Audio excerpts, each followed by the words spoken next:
وہ ظاہر ہوں گی۔ اب ایسا نہیں لکھا ہوگا کہ یہ 99 قسم توحید کی ہوگی، ایسے ظاہر میں نہیں ہوگا، بلکہ جیسے میں عرض کرتا آ رہا ہوں، پہلے ذات کا ذکر، پھر صفات کا ذکر، پھر ایک صفت کا ذکر، اور پھر ان کا رد، پھر اس کے اعتقادی باتیں، اور پھر اس کی عملی، اور پھر اس کی طلبی باتیں کہ توحید کا اعتقاد کیا ہے اور پھر طلب کیا ہے، یعنی توحید کو مان کر ڈیوٹیز کیا آتی ہیں، تو وہ بھی ایک توحید کی قسمیں ہو جائیں گی۔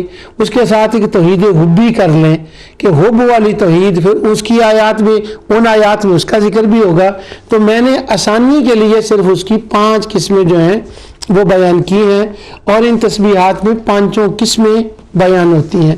اب میں آج تسبیح کی تیسری قسم، تیسرا کلمہ ہے سبحان اللہ، الحمدللہ اور اللہ اکبر، اس کے لیے میں آپ کے سامنے گفتگو کر رہا ہوں۔ اللہ تعالیٰ مجھے اس پہ بیان کرنے کی اور اس کو سمجھانے کی توفیق عطا فرمائے۔ سورہ بقرہ کی میں نے آیت تلاوت کی ہے، وَلِتُكَبِّرُوا اللَّهَ، اور تاکہ تم مطلوبہ عدد پورا کرو اور اللہ کی کبریائی بیان کرو۔ یہ مطلوبہ کا لفظ یہ علامہ غلام رسول سعیدی صاحب کا یہ ترجمہ میں آج پڑھ رہا ہوں، انوار تبیان القرآن۔ یہ علامہ غلام رسول سعیدی صاحب کا ترجمہ الگ سے چھپا ہے، اور اس کا ایک حاشیہ لکھا ہے ان کے ایک شاگرد نے، ان کا نام مولانا عبداللہ نورانی ہے۔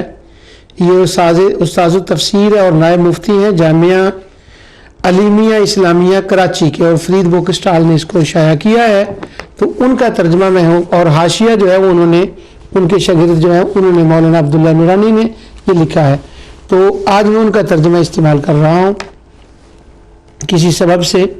تو وَلِتُكَبِّرُوا اللَّهَ، اور تاکہ تم عدد پورا کرو، لیکن انہوں نے بریکٹ میں لکھا تاکہ تم مطلوبہ عدد پورا کرو اور اللہ کی کبریائی بیان کرو۔ تکبر اللہ کا معنی ہے تکبیر بیان کرو، اس کی بڑائی بیان کرو۔ جب ہم کہتے ہیں اللہ اکبر تو اللہ تعالیٰ کی بڑائی بیان کرتے ہیں، اور اللہ تعالیٰ کا بڑا ہونا بیان کرتے ہیں، یہ اقرار کرتے ہیں، یہ اعلان کرتے ہیں کہ اللہ اکبر، اللہ سب سے بڑا ہے۔ اب سب سے بڑا کا کیا معنی ہے، بس اسی کو ہم نے آج لینا ہے۔ یہ جو میں نے جس مقام سے اس آیت کو پڑھا ہے،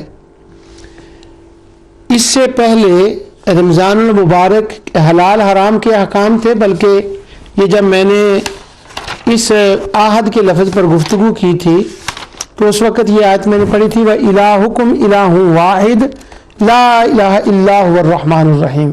یہاں سے یہ مضمون شروع ہوتا ہے، کیونکہ اس آیت سے پہلے جو ہے نا خالدین فیہا لا یخفف عنہم العذاب ولا هم ینظرون، یہاں تک ایک اور مضمون تھا۔ وہ مضمون یہ تھا نبی کریم صلی اللہ علیہ وسلم کی آمد کا تذکرہ، اور یہود آپ کے ذکر کو عیسائی چھپاتے تھے، وہ ظاہر نہیں کرتے تھے، اور وہ ابراہیم علیہ السلام کی دعا کا تذکرہ، ان کی کتابوں میں لکھا تھا آخری رسول آئیں گے، وہ کعبۃ اللہ کو اپنا کعبہ بنائیں گے، کچھ دیر کے لیے مسجد اقصیٰ کو بنائیں گے، تو وہ ساری باتیں ان کی کتابوں میں تھی، مگر وہ ظاہر نہیں کر رہے تھے۔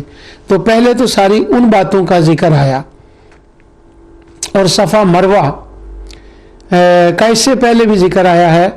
اصل میں مروہ جو ہے اس کا ذکر بائبل کے اندر اس طرح سے آیا ہے کہ سیدنا اسماعیل علیہ السلام کی جو قربانی ہوئی ہے وہ عند المروہ ہے، یعنی مروہ کے قریب۔ اب جب وہ عند المروہ کہا جائے تو ظاہر ہے کہ وہ 5-7 میل کا دوری ہے، تو وہ حرم کے اندر ہی ساری جگہ آتی ہے، اس لیے یہاں اس کی کچھ ٹرانسلیشن میں فرق ہوگا، تو وہ عند المروہ یا قریبا من المروہ ہو سکتا ہے کہ وہ ہو۔ اور مروہ جو ہے وہ ایک مشہور جگہ تھی، تو انہوں نے وہ عند المروہ جو آیا ہے نا، وہاں اس کو بگاڑ دیا، اس کا معنی چینج کیا اپنی کتاب میں، تو وہاں وہ صفا مروہ کا بھی ذکر آیا ہے۔ اس کے اندر اصل میں یہ اشارہ تھا کہ وہ تمہاری کتابوں میں جس مروہ کا، جس صفا کا ذکر آتا ہے نا، کہ وہاں وہ نبی پیدا ہوں گے اور وہاں سے وہ ہجرت کریں گے، یہ نبی اسی صفا مروہ کے قریب ان کی والدہ ماجدہ کا گھر تھا، والدین کا، جہاں ان کی پیدائش ہوئی ہے۔ تو وہ ان صفا والمروہ تھا، نازل تو کسی اور مسئلے کے لیے ہوئی تھی کہ کوئی مسئلہ پوچھا گیا کہ صفا مروہ پر تو صاف اور نائلہ کے ہیں بت، تو کیا ہم وہاں سعی کریں؟ تو وہ کراہت سی آتی ہے، تو اللہ تعالیٰ نے فرمایا نہیں، تم وہ سعی کرو، تمہارا دل ان کی طرف نہیں ہوتا تو کوئی حرج نہیں ہے اس کے اوپر۔ وہ تو تھا مسئلہ یہ، مگر اس مسئلے کے ساتھ ساتھ یہ اشارہ بھی تھا، کیونکہ یہ یہود و نصارہ کے ان کے رد میں اور ان کو شیشہ دکھانے کے لیے یہ اس سے ما قبل مضمون بیان ہوا ہے۔ اور اس کے بعد ان الذین یکتمون آیت آئی ہے کہ وہ جو تم چھپا رہے ہو نا، اس کو ظاہر کیا گیا ہے، وہ نہ چھپاؤ۔ تو اس چھپانے میں یہ صفا مروہ کی بھی بات تھی، تو جہاں ایک مسئلہ صفا مروہ کا بتایا گیا، وہاں ان کو شیشہ اور آئینہ بھی دکھایا گیا، تو وہ مضمون پہلے تھا۔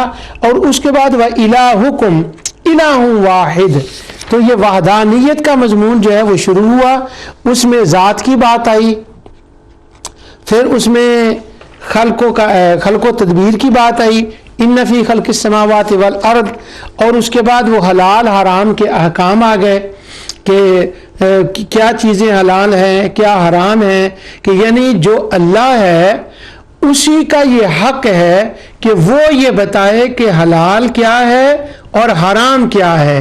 ان کنتم ایاہ تعبدون، اس کے حلال کیے کو حلال جاننا اور اس کے حرام کیے کو حرام جاننا، یہی تو اس کی عبادت کا پہلا سٹیپ ہے۔ یعنی عبادت کی دو قسمیں میں بار بار کسی وجہ سے بیان کر رہا ہوں، یعنی اعتقاد میں، اعمال میں، احکام میں جو کچھ اس نے فرمایا ہے اس کو ماننے کا نام عبادت ہے۔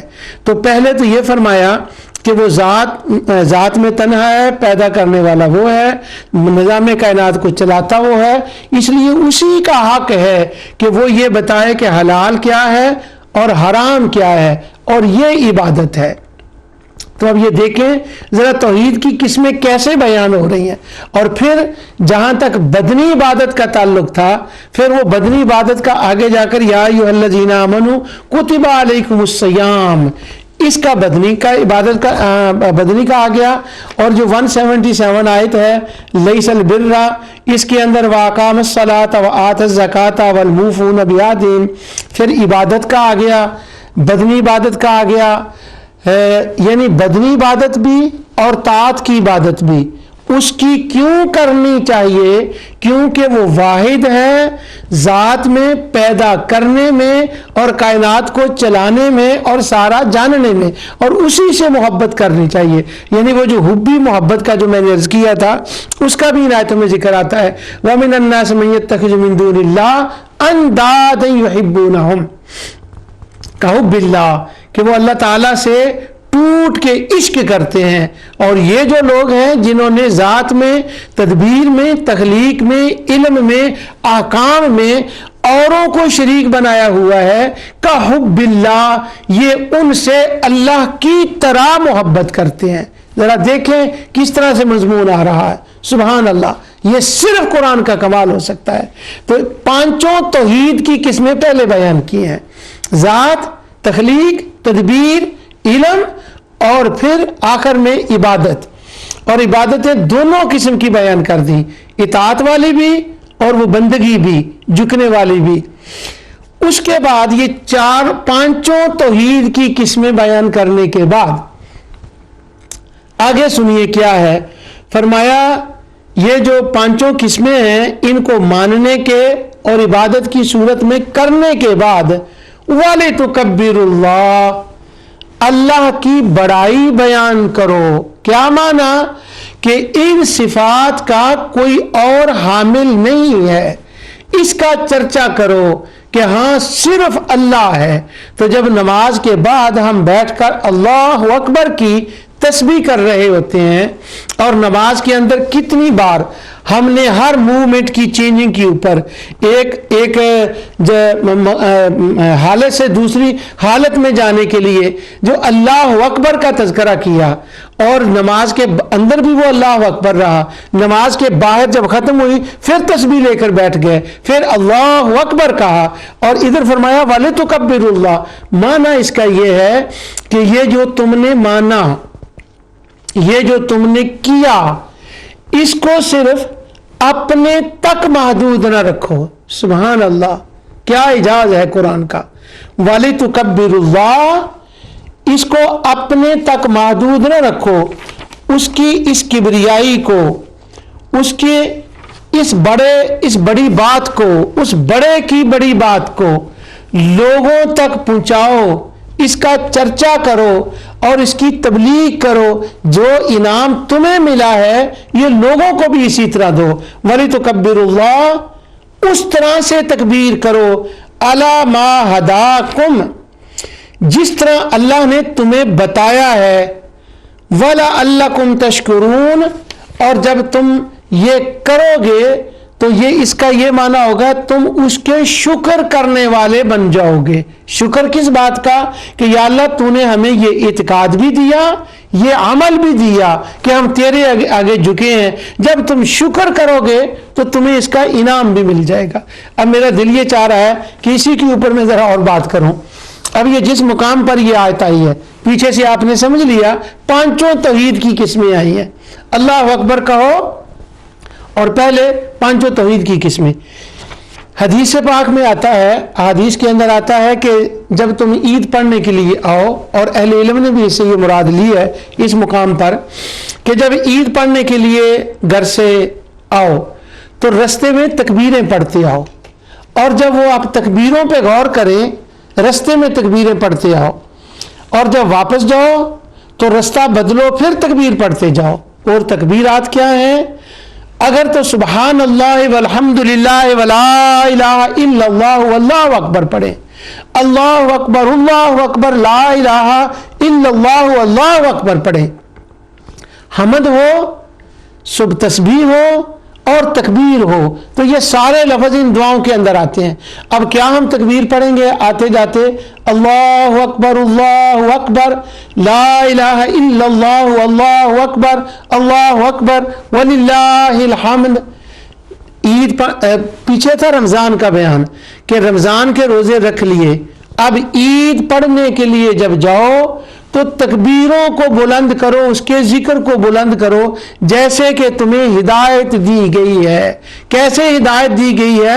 جیسے آقا دو جہاں صلی اللہ علیہ وسلم نے فرمایا، اور جیسے ان صورتوں میں یا دوسرے مقامات پر تکبیر کے بارے میں بتایا گیا. ایک دن ایک دوست نے مجھ سے پوچھا کہ یہ رستہ کیوں بدلتے ہیں نماز کے آنے کے بعد؟ تو میں نے ان سے یہ عرض کیا کہ مدینہ منورہ کے اندر آقا دو جہاں صلی اللہ علیہ وسلم جب نماز ادا فرمانے کے لیے عیدگاہ کی طرف جاتے اور لوگ دور دراز سے گھروں سے نماز پڑھنے کے لیے آتے، ان کو حکم تھا، حضور نبی کریم صلی اللہ علیہ وسلم تو بالکل قریب ہی تھے نا، ساتھ ہی رہتے تھے، آپ تو اپنے گھر حجرہ مبارک سے نکلے اور چلے گئے، اور مسلمانوں سب کو حکم تھا کہ تکبیر کہیں. اب کوئی آ رہا ہے 30 میل سے، کوئی آ رہا ہے 10 میل سے، سبحان اللہ کیا منظر ہوگا. تو وہاں پر رستے میں مشرک بھی رہتے تھے جو توحید خمسہ کو بالکل نہیں مانتے تھے، وہ شریک مانتے تھے اللہ تعالیٰ کا، اور اللہ تعالیٰ کو بڑا نہیں مانتے تھے اس معنی میں کہ اللہ تعالیٰ کسی کا محتاج نہیں ہے. بڑا اس سارے معنوں میں وہ بڑا ہے، لیکن اس معنی میں کہ وہ اس کو کسی کا احتیاج نہیں، کسی کا محتاج نہیں، وہ محتاجی سے بڑا ہے، وہ احتیاج سے بڑا ہے. ولی من الذل، وہ کسی کی مدد سے بڑا ہے، وہ کمزوری سے بڑا ہے، وہ نقص سے بڑا ہے، وہ عیب سے بڑا ہے. وہ کبرہ تکبیرا، تم اللہ اکبر کہو. تو جو نقائص، جو کمزوریاں اللہ تعالیٰ کے بارے میں مشرک کہتے تھے جو رستے میں رہتے تھے، ان گلیوں میں رہتے تھے، ان محلوں میں، ان کنٹری سائڈ میں رہتے تھے، دیہاتوں میں جہاں سے وہ مسلمان آ رہے ہوتے تھے، تو جب وہ ان کے قریب سے گزرتے نا تو مسلمان یہ کہتے آتے اللہ اکبر لا الہ الا اللہ اللہ اکبر. تو جب وہ اللہ اکبر کہتے آتے تو تمہیں معلوم نہیں کہ ان لوگوں کے دلوں پہ کیا گزر رہی ہوتی تھی جب وہ اللہ اکبر کا نعرہ سنتے تھے. کیوں؟ وہ کن کو بڑا کہہ رہے تھے؟ وہ تو بڑائی بیان کر رہے تھے، لات کی، عزا کی، ہبل کی، ان کی بڑائیوں کے پیچھے پڑے ہوئے تھے. لیکن جب ان کو یہ بتایا گیا نہ لات، نہ عزا، نہ منات، نہ اصاف، نہ نائلہ، انہوں نے تو کچھ کیا ہی نہیں ہے، ان کی بڑائی کس چیز کی ہے؟ نہ انہوں نے پیدا کیا، نہ انہوں نے چلایا، نہ یہ عبادت کے مستحق ہیں، نہ ان کی بات مانی جائے. بات کس کی مانی جائے؟ بندگی کس کی جائے؟ جھکا کس کے آگے جائے؟ اللہ اکبر، جو ان سب کا خالق ہے، سب سے بڑا ہے. تو اب جب وہ سنتے تھے نا اللہ اکبر تو وہ سمجھتے تھے کہ اللہ اکبر کا کیا معنی ہے، تو وہ تو سڑ بل جاتے تھے. تو یعنی وہ تکبیرات جو تھی، یعنی ادھر سے آؤ اور پھر رستہ بدل کے جاؤ تاکہ جب آؤ تو کچھ اور لوگ سنیں. اور هو الذی ارسل رسولہ بالہدی ودین الحق لیظہرہ علی الدین کلہ. اللہ نے رسول کو بھیجا اس لیے ہے کہ وہ تمام دینوں کے اوپر اللہ کے دین کو غالب کرے، بڑا بنا دے. اور وہ بڑا کیسے بنے گا؟ کبھی وہ موقع تھا کہ بلال کو اللہ احد، اللہ اکبر کہنے کوئی نہیں دیتا تھا. اور آج دیکھیں موسم کیسا بدلا ہے کہ عید کے دن اتنی پورا مدینہ، پورا مکہ، جدھر جدھر سے وہ مسلمان گزرتے ہیں اللہ اکبر کہتے ہیں. اور حکم ہوتا ہے رستہ بدل کے جاؤ تاکہ جیسے ان کو سنایا ہے نا اسی طرح جاتے ہوئے دوسروں کو سنا کر بھی جاؤ. تو یہ حکمت تھی رستہ بدلنے کے اندر. اور اسی سے اہل علم نے یہ اخذ کیا ہے کہ رمضان کے احکام کے بعد تکبیر کا حکم ہے، اور اس تکبیر سے مراد عید کے دن کی تکبیرات ہیں. اگرچہ اس سے مراد نماز کے بعد کی تکبیرات بھی ہیں، جو اور نمازیں پڑھتے وہ بھی ساری ہیں، لیکن خصوصی طور پر عید الفطر کے دن اس تکبیر پڑھنے کا یہاں سے ایک جواز نکلتا ہے. اگر ہم جب وہ ہمارے دوست ہیں خوارج وہ ہمیں کہتے ہیں یہ تم نے کیا کیا کہ وہ عید پڑھنے کے لیے اللہ، یہ دعائیں کہاں سے آ گئی؟ قرآن میں تو یہ نہیں لکھی. تو ہمارے اہل علم نے یہاں سے اس کا ایک اشارہ نکالا ہے. وہ اہل علم کون ہیں ان کے نام میں نہیں آپ کو بتاتا، بس ان کے لیے دعا کر دیں کہ اللہ تعالیٰ ان کے علم و عمل میں برکت فرمائے. بڑے بڑے عالم ہیں ماشاءاللہ. وَلِتُكَبِّرُوا اللَّهَ عَلَىٰ مَا هَدَاكُمْ وَلَعَلَّكُمْ تَشْكُرُونَ. تو اس کا معنی یہ ہے کہ اللہ تعالیٰ سب سے بڑا ہے. اب یہاں پر میں نے آپ کو اس کی بڑائی کی یہ بات بتائی کہ پانچوں توحید کی قسمیں یہاں پر بیان ہوئی، اور اس کے بعد اللہ اکبر ہوا، اس کا کبریائی کا نام جو ہے وہ ذکر ہوا. اب یہی لفظ میں دوسرے اعتبار سے آپ کو اور ایک اعتبار سے بتاتا ہوں. اب یہ لفظ اللہ تعالیٰ نے اپنے لیے ارشاد فرمایا سورہ رعد کے اندر، عالم الغیب والشہادہ تل کبیر المتعال. وہ ہر غیب اور ہر ظاہر کو جاننے والا ہے، سب سے بڑا، نہایت بلند ہے. تو یہاں اللہ تعالیٰ کے لیے کبیر اور متعال، بڑا اور بلند، تو یہاں پر بھی وہ اللہ اکبر کا لفظ ہے اس معنی میں کہ وہ بڑا ہے. اللہ اکبر تو بڑا ہے. اب یہاں کبیر کا کیا معنی ہے، اس کی کبریائی کا کیا معنی ہے؟ جب ہم کبھی ایسا کریں، اگر اللہ تعالیٰ آپ کو موقع دے، ہو سکتا ہے کہ اس پروگرام کے سننے کے بعد کل ہی کوئی ایسا کر لے جو میں بات بتانے والا ہوں. یہ سورہ رعد کی آیت ہے اور یہ آیت نمبر 9 ہے. خود جاننے کے لیے کہ کبیر کا معنی کیا ہے، اس سے پہلے 8 آیتیں گزری ہیں، 9ویں آیت یہ ہے، اور یہاں پر وہ لفظ کبیر ہے. پہلی 9 آیتوں کو کبھی یوں کریں ترجمے کے ساتھ، پہلی 8 آیتوں کو آپ پڑھیں اور 8 کے بعد 9 کو پڑھیں اور پھر لفظ کبیر پہ اللہ اکبر پہ غور کریں تو اللہ اکبر کا معنی، کبیر کا معنی، اس کی کبریائی کا معنی آپ کو ان 8 آیتوں میں مل جائے گا۔ اور اگر کو تھوڑا سا اس کو دوسری طرح سے پلٹیں، جو میں نے پچھلی بار وہ حاجن کی بات سنائی تھی کہ وہ کہتے ہیں کہ جو بھی ہو پھر تو وہ ساری آیتیں ایک ایک لفظ میں آ جاتی ہیں۔ اگر پہلے اس کے بعد ہے عالم، اگر عالم کی بات دیکھنا ہو اللہ تعالیٰ کی اس صفت علم کے بارے میں تو پہلی 8 آیتوں کو پڑھ لیں، وہ علیم کا ترجمہ 8 آیتوں میں آ جائے گا۔ اگر غیب کو پڑھ لیں تو وہ 8 کا غیب میں آ جائے گا۔ شہادہ کو پڑھ لیں تو اس میں 8 میں شہادہ کا آ جائے گا۔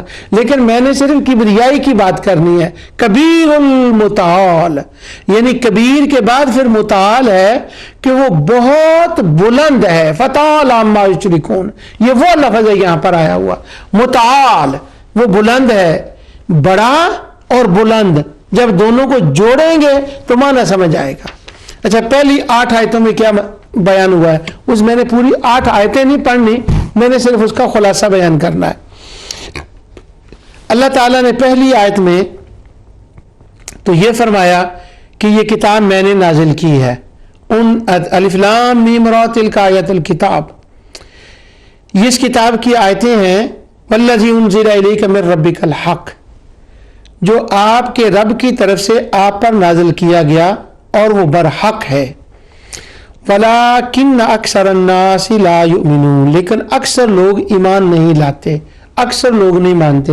یہ جو قرآن کریم کا اکثر لفظ ہے، اکثر لوگ نہیں مانتے، اس کا کیا مطلب ہے، اکثر کا لفظ کیوں آیا؟ یہ میری کسی فاضل دوست نے مجھ سے کہا تھا کہ اس لفظ پر بھی ایک پروگرام کریں، تو انشاءاللہ 2-4 پروگراموں کے بعد میں وہ پروگرام میں نے نوٹ لگایا ہوا ہے کہ اکثر پر بھی انشاءاللہ، بلکہ 2-3 پروگراموں کے بعد اس کی باری آئے، اس لفظ پر میں گفتگو کروں گا۔ اکثر لوگ نہیں جانتے، یعنی قرآن نے یہ کیوں نہیں کہا کہ سارے لوگ ہی نہیں جانتے؟ واللہ غالب علی امرہ، اللہ کا حکم ہمیشہ غالب رہتا ہے، یعنی ہوتا وہی ہے جو اللہ کرتا ہے۔ واللہ غالب علی امرہ ولکن اکثر الناس لا یعلمون، لیکن اکثر لوگ نہیں جانتے، یعنی یہ اکثر کا لفظ آتا ہے، تو اکثر کا کیا مطلب ہے؟ انشاءاللہ کسی اگلے پروگرام میں اس پر پورا ایک پروگرام کروں گا۔ تو یہاں آیا کہ اکثر لوگ ایمان نہیں لاتے، کیونکہ اگر عرب کو دیکھیں تو نبی کریم صلی اللہ علیہ وسلم کے زمانے میں وہ جو لوگ تھے ان کی اکثریت کو دیکھیں تو وہ اکثریت ایمان نہیں لائی تھی، اور اکثریت کی حالت تو اور تھی۔ اس کے بعد اللہ تعالیٰ نے دیکھیں شروع کیا، اب پہلے آ گئی توحید فی ذات، دیکھتے جائیے ذرا، پہلے آ گئی توحید فی ذات، اللہ الذی، وہ اللہ۔ اب اللہ نے اپنا جو تعارف کرایا ہے وہ دیکھیں کس اعتبار سے ہے، اور فرمایا یہ وہ تعارف ہے جو میرا حبیب اس کتاب کے ذریعے سے تمہیں بتا رہا ہے، ورنہ تمہاری کیا مجال کہ تم مجھے جانو یا میری صفات کو جانو۔ اللہ الذی، اللہ وہ ہے، رفع السماوات بغیر عمد ترونها ثم استوى علی العرش، اللہ وہی ہے جس نے آسمانوں کو بغیر ستونوں کے بلند کیا، کیا تم انہیں دیکھتے ہو؟ پھر اس نے عرش پر جلوہ فرمایا، اور اس نے سورج اور چاند کو اپنے نظام پر کار بند فرما دیا۔ وسخر الشمس والقمر کل یجری لاجل مسمی، ہر ایک اپنی مقرر مدت تک گردش کر رہا ہے۔ یدبر الامر، وہی دنیا کے معاملات کی تدبیر کرتا ہے، وہی چلاتا ہے۔ اگر میں اپنی بات سمجھا سکا ہوں تو میں نے یہ عرض کیا تھا کہ اللہ اکبر کی تسبیح کہنے کا معنی یہ ہے کہ ہم یہ کہتے ہیں کہ یا اللہ تو ہی تنہا ہے، تو بلند و بالا ہے، اس بات سے کہ تیری ذات میں کوئی شریک ہو، تیری تخلیق میں ہو، کوئی تدبیر میں شریک ہو، اس میں اصاف، نائلہ، لات، عزا، منات، چاند، تاروں، جنوں نے تیری کوئی مدد نہیں کی، یہ تیرے شریک نہیں ہے، تو ہی سارا نظام کائنات چلاتا ہے۔ اور تو اس سے بڑا ہے، تیری شان اس سے بڑی ہے کہ تو کسی سے مدد لے۔ وَلَمْ يَكُنْ لَهُ شَرِيكٌ، تیری مملکت میں تیرا کوئی شریک ہو، وَلَمْ يَكُنْ لَهُ وَلِي، تیرا کوئی مددگار ہو، مِنَ الذُّلِّ، کہ تو کمزور ہے کہ تو نے کسی سے مدد لینی ہے، وَكَبِّرْهُ تَكْبِيرًا، ہم تو تیری بڑائی بیان کرتے ہیں کہ تو ان سب باتوں سے بلند بڑا ہے کہ ان میں سے تو کسی سے مدد لے یا ان میں سے کوئی تیری مدد کرے۔ اب یہ تینوں باتیں اس آیت کے اندر ہیں۔ اللہ الذی رفع السماوات، اسی نے آسمان کو بنایا، کھڑا کیا، بلند کیا۔ ثم استوى علی العرش، پھر اس نے عرش پر جلوہ فرمایا۔ اس پر میں کچھ لفظ نہیں کہتا، بس یوں کہہ لیں کہ یہ بلا کیف ہم اس پر ایمان لاتے ہیں۔ وہ ایک مسئلہ ہے جس سے میں گزر رہا ہوں، ورنہ مجھے پورا پروگرام اسی کے اوپر لگانا پڑ جائے گا۔ ثم استوى علی العرش، وہ جلوہ فرما ہوا، اور اس نے چاند اور سورج کو اپنے کام میں لگایا، یعنی چاند سورج نے کسی کو کام میں نہیں لگایا بلکہ اللہ نے چاند سورج کو لگایا ہے، اس لیے خالق بھی وہ ہے اور مدبر بھی وہ ہے۔ اور سن لو، کل یجری لاجل مسمى، یہ چاند سورج یا کائنات کی یہ مجال نہیں کہ یہ چلتی ہی رہے، نہ، اس کا کنٹرول اس مالک کے ہاتھ میں ہے۔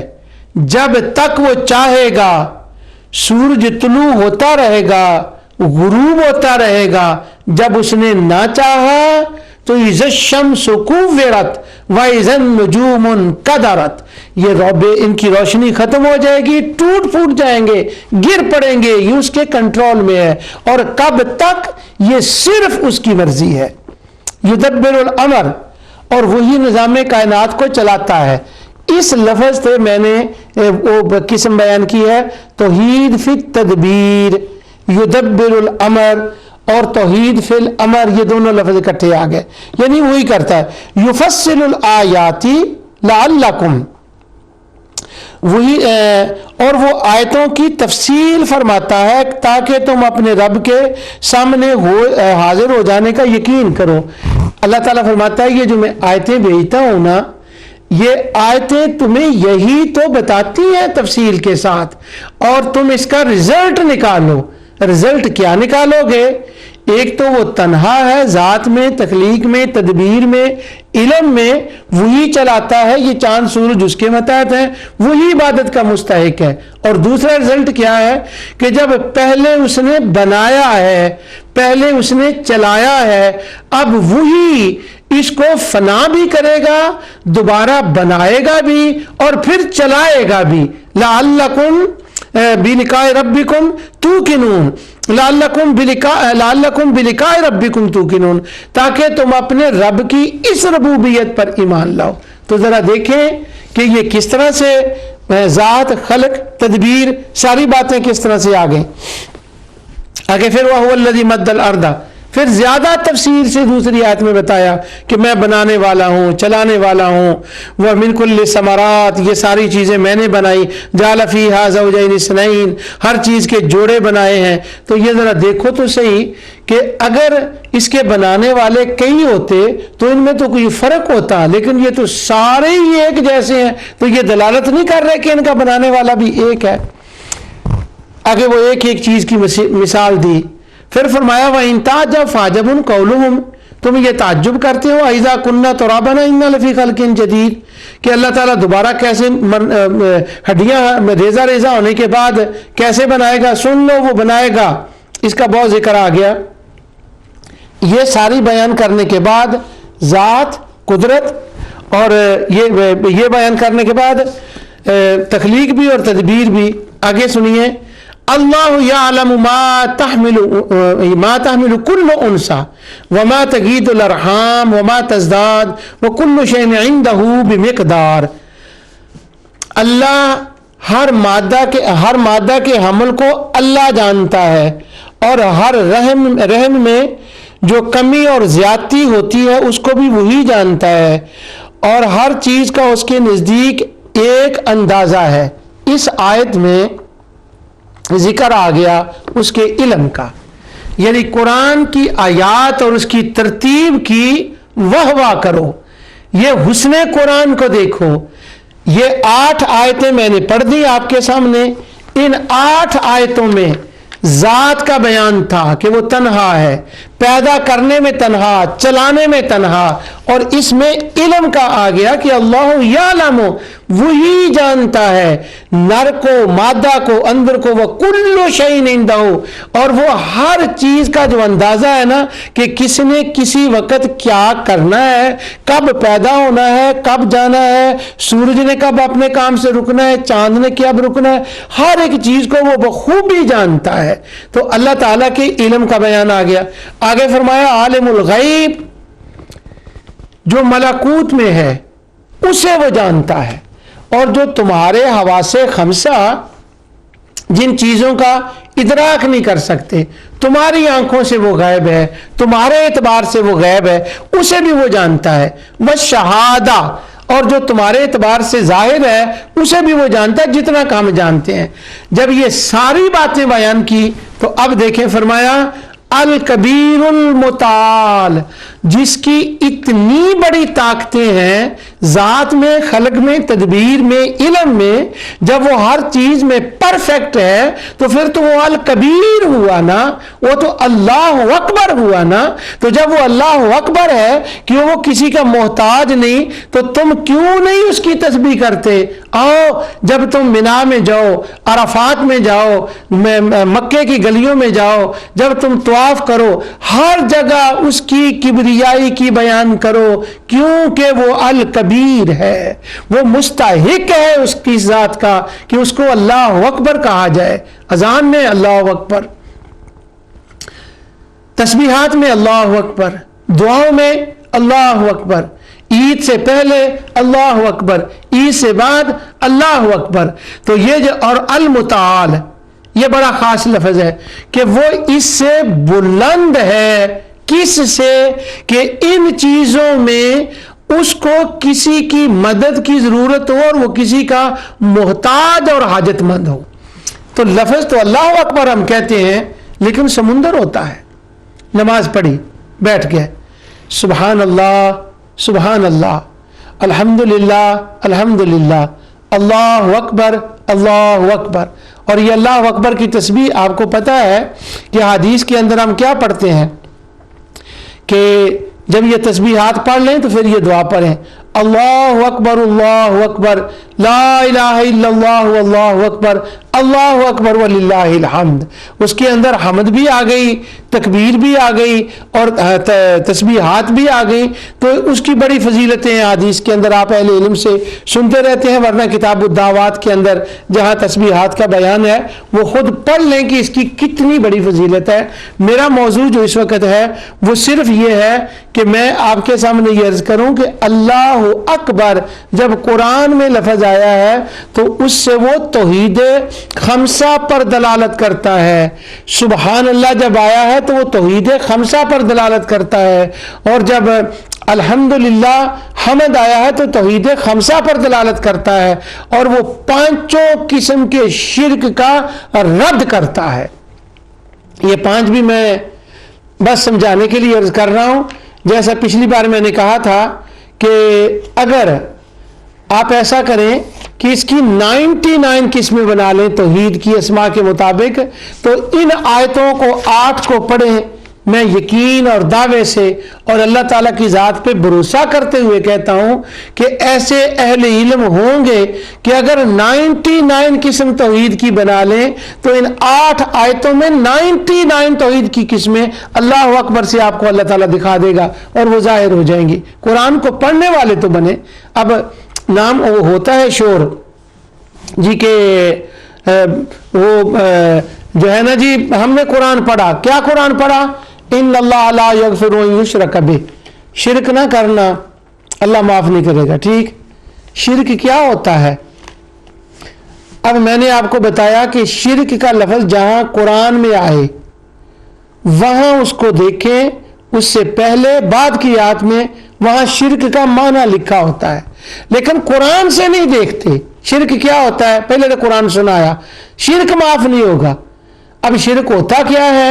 وہ کتاب التوحید اٹھا لی، وہ تقویت الایمان اٹھا لی، وہ فتاوی ابن تیمیہ اٹھا لیا، وہ کتاب و توحید سنانی کی اٹھا لی، وہ توحید پر کام ابن باز کا عقیدہ صحیحہ، وہ غالباً اس کے وہ کتاب کا نام ذہن میں نہیں آ رہا، وہ اٹھا لی، کوئی اور کتاب اٹھا لی، تو وہاں یہ لکھا ہوا ہوگا کہ شرک کا معنی ہوتا ہے اللہ کے ساتھ کسی کو ملانا۔ اب ملانا کیا ہے کہ اگر کسی کو یہ کہہ دیا کہ یہ بھی تعریف کے قابل ہے تو شرک ہو گیا، کسی کو یہ کہہ دیا کہ یہ اسے علم ہے تو وہ بھی شرک ہو گیا، کیونکہ اللہ کے ساتھ ملا دیا۔ استغفر اللہ العظیم، یہ شرک نہیں ہوتا، کیوں کہ وہ آگے جا کر میں اس کی بات کروں گا۔ یہ شرک ہوتا ہے توحید خمسہ کے اندر غیر اللہ کو، اور غیر اللہ کون ہے؟ چاند، سورج، تارے، اور ان کے پیچھے ان کی ذات میں خدا کی بیٹیاں، جن اور جنات اور بت، یہ تھے جن کو انہوں نے خدا کا شریک بنایا ہوا تھا توحید خمسہ کے اندر، اور یہ شرک ہے۔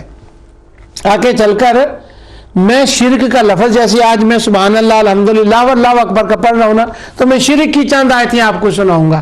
آپ حیران ہوں گے کہ یہ شرک کا معنی مزارات پہ جا کے چادر چڑھا دی ایک، باقی صدقہ کر دیں، بہت سی چادروں کی وہ نہیں مسئلہ ہوتا، علامہ سعیدی صاحب نے اس پہ بڑا لکھا ہے۔ چادر چڑھائی شرک ہو گیا، تبرک لیا شرک ہو گیا، اور یا رسول اللہ صلی اللہ علیہ وسلم کہا شرک ہو گیا۔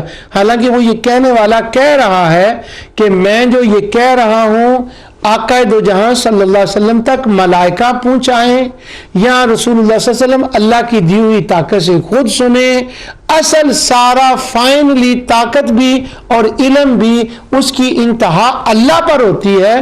یہ تو اللہ کی عطا کی ہوئی اپنے فضل اور رحمت سے اس کے علم کی، اس کی قدرت کی خیرات ہے جو وہ انسانوں کو دیتا ہے، اور ہر ایک کو اس کے ظرف اور اس کے برتن کے مطابق دیتا ہے۔ تو جب یا رسول اللہ صلی اللہ علیہ وسلم کہا تو آقا دو جہاں صلی اللہ علیہ وسلم اس سے باخبر ہوئے، آپ نے سنا یہ اللہ کی دی ہوئی طاقت سے ہے۔ تو جب یہ بھی بندہ کہہ رہا ہے اس کے بعد بھی اس کو شرک کہہ دیا، تو شرک کا وہ معنی نہیں جو ہمارے دوست کرتے ہیں، وہ میں بتاؤں گا۔ تو یہاں پر عالم الغیب والشہادہ الکبیر المتعال۔ اس کے بعد آگے ایک آیت آتی ہے، وہ بھی دیکھنے والی ہے، ساری آیتیں دیکھنے والی ہوتی ہیں۔ اب یہاں شرک تھا توحید خمسہ کے اندر۔ اب وہ جو ہمارے دوست ہیں نا، وہ اے بی سی خوارج، جو کہتے ہیں نہیں یہ تو کبھی ہوا ہی نہیں کہ انہوں نے توحید جو ہے نا اربع کا انکار کیا، بس وہ خمسہ میں ذرا گڑبڑ کرتے تھے۔ آگے اللہ تعالیٰ فرماتا ہے وَهُمْ يُجَادِلُونَ فِي اللَّهِ، درا حالے کہ وہ اللہ کے متعلق جھگڑ رہے ہیں، وَهُوَ شَدِيدُ الْمِحَالِ، اور وہ سخت گرفت کرنے والا ہے۔ اب یہ جو لفظ ہے نا، اس کے بعد 5 توحیدوں کے بعد وَهُمْ يُجَادِلُونَ فِي اللَّهِ، پہلے اللہ کی ذات اور اس کی 4 صفتوں کا بیان ہوا، 3 صفتوں کا اور ایک اس کے حق کا بیان ہوا۔ خلق، تدبیر، علم اس کی صفت ہے، اور حق اس کی عبودیہ کہ وہی بندگی کے لائق ہے۔ اس کے بیان کرنے کے بعد اب مشرکوں کا یہ بیان آیا کہ وَهُمْ يُجَادِلُونَ فِي اللَّهِ، وہ اللہ کے بارے میں جھگڑتے ہیں، اور وہ اللہ جو گرفت فرمانے والا ہے۔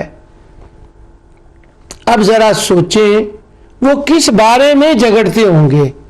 کیا اس بارے میں جھگڑتے ہوں گے کہ مثلا اس بارے میں جھگڑتے ہوں گے کہ اللہ تعالیٰ کے سوا ان کی بھی عبادت کرنی چاہیے، یا پہلے وہ اس بارے میں جھگڑتے ہوں گے کہ ان 5 توحید کی جو صفات ہیں، جو 5 توحید خمسہ ہیں، ان میں ہمارے شریک بھی شریک ہے۔ وہ جھگڑا اس میں کر رہے تھے، اور اسی کے لیے پھر وہ یہ کہہ رہے تھے کہ وہ بھی عبادت کے مستحق ہیں۔ اب اگے اللہ تعالیٰ نے فرمایا وَلِلَّهِ يَسْجُدُ مَنْ فِي السَّمَاوَاتِ وَالْأَرْضِ، زمین و آسمان میں جو کچھ ہے تو وہ وقرہا، جو کچھ ہے وہ سب خوشی نہ خوشی سے اللہ کے لیے ہی جھک رہے ہیں، کیونکہ ہر چیز جانتی ہے کہ وہ اپنی ذات، خلق، تدبیر، علم میں تنہا ہے، وہ تو جھگڑا کریں، وَمِنَ النَّاسِ مَن يُجَادِلُ فِي اللَّهِ، وہ تو جھگڑا کریں مسلمانوں سے، مناظرے کریں کہ اللہ کی ذات، خلق، تدبیر، علم میں یہ شریک ہیں، وہ تو ان کا اس کا انکار کریں، مسلمانوں سے مناظرے کریں۔ اللہ تعالیٰ اس کے جواب میں حضور کو قرآن میں جواب بتائے کہ کیا کیا یہ جواب ہیں، اور وہ جواب بتائے اللہ وحدہ لا شریک ہے، مسلمان ان کے بارے میں وہ ان کو جواب دیں، حضور جواب دیں، تو ہمارے اے خوارج بی سی اس پہ زور لگا دیں کہ نہیں نہیں نہیں نہیں، مشرکوں نے کبھی اس بات پہ جھگڑا کیا ہی نہیں تھا کہ اس کی ذات میں کوئی شریک ہے یا تخلیق یا تدبیر میں، وہ تو صرف وہ یہ کر رہے تھے۔ اب وہ تکبیر والی یہ پچھلی بار بھی میں نے یہ پڑھ دیا تھا، اب مجھے اشارہ بھی ہو گیا، وَكَبِّرْهُ تَكْبِيرًا وَلَمْ يَكُن لَّهُ شَرِيكٌ فِي الْمُلْكِ وَلَمْ يَكُن لَّهُ وَلِيٌّ مِّنَ الذُّلِّ وَكَبِّرْهُ تَكْبِيرًا۔ اسی طرح قرآن کریم کے اندر مختلف مقامات پر جو ہے وہ تکبیر کی جو باتیں ہیں وہ آتی ہیں۔ اللہ تعالیٰ فرماتا ہے ذَلِكُمْ بِأَنَّهُ سورہ المؤمن کے اندر اِذَا دُعِيَ اللَّهُ وَحْدَهُ کفرتم وَإِن یشرک بہ تؤمنوا فالحکم للہ العلی الکبیر۔ ان کو جب جہنم میں پھینکا جائے گا، وہ جل رہے عذاب ہوگا، تو اللہ تعالیٰ فرمائے گا کہ یہ تمہیں اس عذاب کی وجہ یہ ہے، اس لیے تمہیں عذاب دیا جا رہا ہے کہ صرف اللہ واحد کو، جب اللہ واحد کو پکارا جاتا تھا تو تم کفر کرتے تھے، یعنی تنہا اللہ کا نام لیا جاتا تھا نا ان چیزوں میں، خلق تدبیر میں، تو وہ انکار کر دیتے تھے۔ وَإِن يُشْرَكْ بِهِ تُؤْمِنُوا، اور جب مشرک شریک کرتے تھے ان چیزوں میں، پچھلی آیتوں کے لحاظ سے بات کر رہا ہوں، ان چیزوں میں تو وہ مان لیتے تھے۔ اللہ تعالیٰ فرماتا ہے فَالْحُكْمُ لِلَّهِ، سن لو، عالم امر میں ہو، عالم خلق میں ہو، ملکوت میں ہو، ظاہر میں ہو، باطن میں، جتنی حکومت ہے، جتنے فیصلے ہیں، وہ صرف اللہ فرماتا ہے، اس کا کوئی شریک نہیں۔ العلی الکبیر، وہ بلند ہے اور وہ اللہ اکبر کی شان کا مالک ہے، اس لیے یہ جتنا جو کچھ ہے یہ سارا اسی کے لیے ہے۔ اب ایک آیت میں اور پڑھتا ہوں، اس کے بعد اپنی اس کلام کو میں ختم کرتا ہوں۔ وَلَا ذِكْرُ اللَّهِ أَكْبَرُ، وہ بہت سی آیات جو ہیں وہ میں نے ان کو چھوڑ دیا، لیکن آپ اس کو دیکھ لیں گے۔ سورہ جاسیہ کی آخری آیت ہے، اللہ تعالیٰ فرماتا ہے فَلِلَّهِ الْحَمْدُ، یہ پوری تسبیح میں کرنے لگا ہوں، فَلِلَّهِ الْحَمْدُ رَبِّ السَّمَاوَاتِ وَالْأَرْضِ رَبِّ الْعَالَمِينَ، بس اللہ ہی کے لیے تمام تعریفیں ہیں۔ کیوں؟ رب السماوات والارض، زمین کو پیدا کر کے چلانے والا بھی وہ، نظام کائنات کا چلانے والا بھی وہ، آسمان کا بھی وہی، رب العالمین۔ جب ہر ہر ہر چیز کا رب وہ ہے تو پھر تم یہ کہتے کیوں نہیں کہ واہ واہ واہ واہ کیا شان ہے اس کی۔ اور الحمدللہ کے بعد وَلَهُ الْكِبْرِيَاءُ، تو جب الحمد کی تسبیح کر لو تو پھر اللہ اکبر کی تسبیح کرو، اسی کی کبریائی ہے۔ فی السماوات والارض، زمین میں بھی اس کی حکومت، آسمان میں بھی اس کی حکومت، ظاہر میں بھی اس کی حکومت، باطن میں بھی اس کی حکومت، عالم ملکوت میں، امر میں بھی وہی بڑا ہے، کسی اور کی نہیں چلتی، نہ لات نہ عزا نہ منات کی، اور زمین پر بھی وَهُوَ الْعَزِيزُ الْحَكِيمُ، اور وہی غالب ہے۔ یعنی یہ جو تم کہہ رہے ہو نا کہ وہ اکیلا کیسے کر سکتا ہے، سن لو وَهُوَ الْعَزِيزُ الْحَكِيمُ، وہ غالب ہے، وہ حکمتوں والا ہے۔ یہ جو تم کو خدا نے مہلت دے رکھی ہے نا 4 دن زندہ رہنے کی، یہ اس کی حکمت ہے، ورنہ تم ایسی ایسی باتیں کرو تو تمہیں وہ زندہ رہنے دے، تمہیں کھانے کے لیے دے، اِلَىٰ أَجَلٍ مُّسَمًّى، یہ اس کا فیصلہ ہے کہ ایک وقت تک اس نے رکھنا ہے، یہ اس کی حکمتیں ہیں۔ لیکن یہ یاد رکھو وَلَهُ الْكِبْرِيَاءُ فِي السَّمَاوَاتِ وَالْأَرْضِ۔ تو آج میں نے نماز کے بعد جو ہم تسبیح کرتے ہیں، اس تسبیح کا تیسرا جو کلمہ ہے اس کے بارے میں چند آیات سے آپ کو اس کا معنی بتایا ہے۔ اللہ تعالی ہمیں ہمہ وقت سبحان اللہ، الحمدللہ، اللہ اکبر کو سمجھ کر پڑھنے کی توفیق عطا فرمائے اور تدبر و تفکر اس کے اندر کرنے کی توفیق دے، اور قرآن کریم کو اس طرح سے سمجھنے کی توفیق دے کہ ہم قرآن کو قرآن سے سمجھیں، ہم قرآن کو زبان مصطفیٰ سے سمجھیں، ہم قرآن کو اولیاء اللہ کی تعلیم سے سمجھیں، خود ساختہ نعوذ باللہ ذمی وہمی توحید کے ساتھ ایک پہلے ذہن میں لے کر آیات کو الٹ پلٹ نہ کریں اور اس کے اندر تعریف معنوی نہ کریں۔ جو کچھ میں نے کہا اللہ تعالیٰ اسے قبول فرمائے۔ وما علیہ الا البلاغ۔